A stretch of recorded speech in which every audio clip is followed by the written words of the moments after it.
the big secret that we continue in this parasha, that we could understand in depth the parasha and many aspects in our world.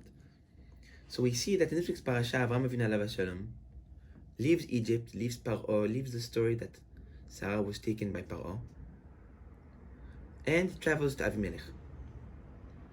Avimelech sees Sarah, and as we know, Sarah was extremely beautiful. It was, of course, a spiritual beauty, but that spiritual beauty is very, very attracting even to a man's physical eye. And Avimelech desires Sarah. So Avimelech looks at Avraham Avinu alav shalom, asks Avraham Avinu alav shalom, he says, who is she? So immediately Avraham, being fearful that Chas v'shalom Avimelech will kill him to take Sarah, because they had kavod at the time of not taking a married woman, says, she's my sister. So Avimelech says, if she's your sister, I would like to have her as a wife. And we know the Torah says that Avimelech took Sarah the same way Paro took Sarah and brought her to her home. That night, the Torah says, Avimelech has bad dreams. And in his dream, he couldn't sleep the whole night. And from there, he understood that something was wrong. The next day, he brings Sarah and he brings Abraham. And he understands that this Sarah is not his sister, but his wife. The Torah says that when Sarah left, Avimelech alav shalom was punished. And he was cursed. What was the curse? The curse that all his wives, none of them were able to bring children. So the question that we always asked is, why you punish Avimelech for taking Sarah when in reality he didn't have the intention to do something wrong? His intentions were, he asked, who was Sarah? Avraham told him it was his sister. So in his eyes, he was doing something that was allowed, it was kasher. How can you punish a man that didn't sin? He had no intention to sin. So what is this concept of punishing him for not being able to have kids? So in order to understand this, maybe we have to look and to understand what is a miracle. So we know that it says in Zohar HaKadosh that when HaKadosh Baruch Hu created the world, he created malachim, angels, that represent laws of nature. Where there is an angel of the sun, there is an angel of the water, there is an angel to every single thing that exists. With it exists an angel that gives it life. That angel also holds and protects the laws of the teva, of nature, that HaKadosh Baruch Hu installed and created with that specific creation. Aharon? The Zohar HaKadosh says, what is a miracle? Miracle, in its essence, it's something that is above the nature. Meaning that in order to create a miracle, HaKadosh Baruch Hu needs to make a shift, a change. How does this change occur? So, many of the Mekubalim teach us that there are two ways of bringing a miracle. One way, where a miracle is exchanged for merit, in the sense that a person prays for HaKadosh Baruch Hu, bring me a miracle. I want this and this and this, or a man is in a place of danger. So HaKadosh Baruch Hu goes to that man and tells that man, you want this miracle, you have to pay for it. Who do you have to pay? Not HaKadosh Baruch Hu, but the angel of the nature. So a man wants to create a miracle that he walks in the street and the wall was about to fall on him and it stopped.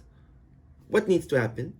The Mekubalim teach us, HaKadosh Baruch Hu takes from the merit of that man, pays the angel of the nature, and he tells them, change the way that I created you in. And as a result of that, once the angel is paid off, and the angel feels that he has reward, the angel says, fine, you can change of my nature. And this is where Chazal say that we're not allowed to rely on the miracle. En somchim al hanes. Why en somchim al hanes? Why can we not rely on the miracle? Because miracles need to be bought with merit. And what if you don't have enough merit? So like a person walks in the street and a big boulder is about to fall on him. And he says, I believe in HaKadosh Baruch Hu. And in Shamayim they say, he's missing merit. He's not able to pay for a miracle of that size. He doesn't have enough in his account. So what's going to happen? The boulder is going to end up falling on him. So that is why we're not allowed to rely on the miracle. because we don't know how much merit each miracle cost, and if we have that merit to pay for that miracle from the first place. And that's why we at tzaddikim hate to make miracles when they're alive. We say in Chulin, Gedolim tzaddikim bezvachim, Gedolim tzaddikim mitata ma'ashem achayim. Tzaddikim are bigger when they're not alive than when they're alive. Why? Because when they're alive, they don't want to give up merit in order to achieve a miracle, because their merit is very valuable. They understand the reward, the value of their merit, of their good deeds. When they're no longer alive, they can give merit and not lose it, because they are above quantity and limitation of this world. But they can give merit and give merit and give merit and give merit to purchase miracles, and the merit never goes down from their account. And that's why tzaddikim are more ashpa, they're even more alive in this world when they're no longer in this world. That is one way of bringing a miracle, or in other words, of changing derech ateva. We can also say that the reason that miracles are less likely in today's generation versus previous generations is based on this teaching. We can learn something simple based on this first way of creating miracle. Every miracle that was created, what happened to the angels of the nature? They have to change. They were rewarded, and they rewarded merit and rewarded merit. The more merit and reward they received, what happened to them? The bigger They become. and stronger they became. The bigger and stronger the angel that protects the nature, the harder it is to create something above the nature.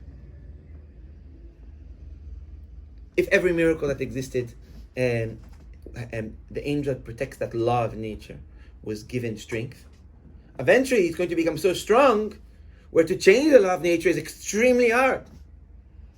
And that's why we see it's extremely hard to create miracles like existed in previous generations. Because each miracle that happened, the angels got stronger, and the teva got stronger, and the nature got stronger and stronger and stronger. And now it's extremely hard to shift and to bend that nature. So that explains But isn't why always above that? HaKadosh Baruch Hu. But we, as people, we want to achieve miracles. But we can't. We can't change the nature. HaKadosh Baruch Hu can do as always whatever he would like to do. Mm-hmm. But that's something different. It depends. If a man lives above the nature, then he will see things above the nature. If a person lives within the nature, he gathers. It's like the man. He gathers food for many days in advance because he doesn't believe in HaKadosh Baruch Hu. He doesn't believe above the nature, so you live within the nature. Non-Jewish people, they live within the nature, so they're also attached and bound to the nature. Jews naturally live above the nature. Nobody works on Shabbat. It's above the nature. We have so many holidays. It's above the nature. And clearly, HaKadosh Baruch Hu treats us above the nature as well in certain aspects of our life. We're so little people, we're so successful. It all depends on where we live. But HaKadosh Baruch Hu, of course, he can create miracles that define laws of nature in all aspects. But that doesn't mean that we are worthy or we have the ability to purchase those miracles. Because something needs to be paid, something needs to happen. So like we mentioned, that's one way of purchasing a miracle or achieving a miracle. The second way, Rabbi Chaim Abulafia teaches us something incredible in the secret of the Beriah. It says that there's a way that HaKadosh Baruch Hu can create a miracle without paying merit. How so? Rabbi Chaim says, it's by taking nature and bending it in one place. But once it's bent in one place, immediately the nature comes forward and soothes.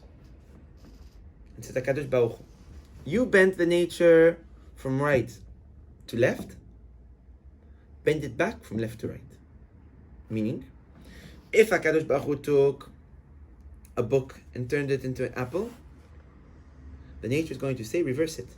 So now HaKadosh Baruch Hu needs to take an apple and turn it to a book to reverse the miracle that occurred, or in other words, to even out that shift of nature. From here we can learn something very, very great. Anytime a big miracle occurred in the Torah, we see the exact opposite of that miracle occur in a different place. So maybe we can learn from that a big, big secret. Sarah Imenu Aleh Shalom, the Torah witnesses upon Sarah that she was what? She was akara. She was what? Barren. She could not bring children. The nature of Sarah was that a child was not something that she was able to achieve. She didn't have the body parts, even some Mefarshim say. So it was completely off as a possibility to bring a child. In order for her to bring a child, it would be what? Miracle. It would be a miracle. It would be above the nature. So if HaKadosh Baruch Hu takes a woman that is not able to have a child, it would mean that what does HaKadosh Baruch Hu have to do? Someone who does have a child. It would mean that HaKadosh Baruch Hu have to take someone that is able to have a child and reverse it and make her not able to have a child. So maybe we can say something very, very, very, very simple. Sarah Imenu Aleh Shalom, right after the test of Avimelech, HaKadosh Baruch Hu blessed her with what? 9 years later? With Yitzchak. It was a miracle. But in order to achieve that miracle, what did HaKadosh Baruch Hu have to do? You need to take women that were able to have kids and reverse it. Maybe we can say that where did HaKadosh Baruch Hu do that? He did so with Avimelech. Were all Avimelech wives? They were all women that were what? That were able to have children. Right after Sarah came through, HaKadosh Baruch Hu reversed the nature with Avimelech's wives that they were not able to have children when they were supposed to. So now HaKadosh Baruch Hu needs to reverse it in what aspect? He needs to find a woman that is not able to have children and make her able to have children. Where did HaKadosh Baruch Hu reverse it? With Sarah. And here we can learn even a bigger secret. We say that there were many litzanim, many clowns, Rashi says, that said that Avraham was not the father of Yitzchak. That who was the father of Yitzchak? Of Avimelech. Avimelech, he was the one that fathered Yitzchak. Why? Because there was one night that Sarah was captive by Avimelech. But this assumption is ridiculous. Because like we mentioned, the difference of time between Avimelech and Yitzchak being born was 9 years. Was years. So what, she was pregnant for years? How can anyone make this assumption? So maybe we can say, no, that assumption was actually correct. In what aspect? It was correct that because of Avimelech, Yitzchak was born. Where Avimelech had a piece of the birth of Yitzchak. In what aspect? In the fact that all the wives of Avimelech became what? Barren. Became barren. They were able to have kids and they were turned into women that were not able to have kids. So here we see this concept of the shift of nature. We can do this in many places as well. We say that when Bnei Israel walked in the Kat Yam Suf, Alchu bayam, bayabasha. They walked in the ocean that turned into sand. Ramban and many Mefarshim say that what does that mean? That a lot of the water that was in Yam Suf, HaKadosh Baruch Hu shifted it and turned it into what? Into sand. So he took water and turned it to sand. If HaKadosh Baruch Hu shifted the nature and made water to sand, what does that mean? Take water. That now HaKadosh Baruch Hu needs to reverse it and take sand Water. and turn it into water. Where did he reverse that? By one of the mitzvah. Be'er Miriam. 40 years Bnei Israel were drinking water from the desert, a well that would follow them, that came out of sand. How water comes out of sand? Because HaKadosh Baruch Hu reversed it there, he needed to reverse it backwards. So in every single big miracle that HaKadosh Baruch Hu put in the Torah, always reversed as keeping the laws of nature. Bezrat Hashem, that we will never need miracles, and that HaKadosh Baruch Hu will always bless us with Yeshua and Simcha and Shefa, and I will not need to achieve and not need to purchase any change of nature from HaKadosh Baruch Hu.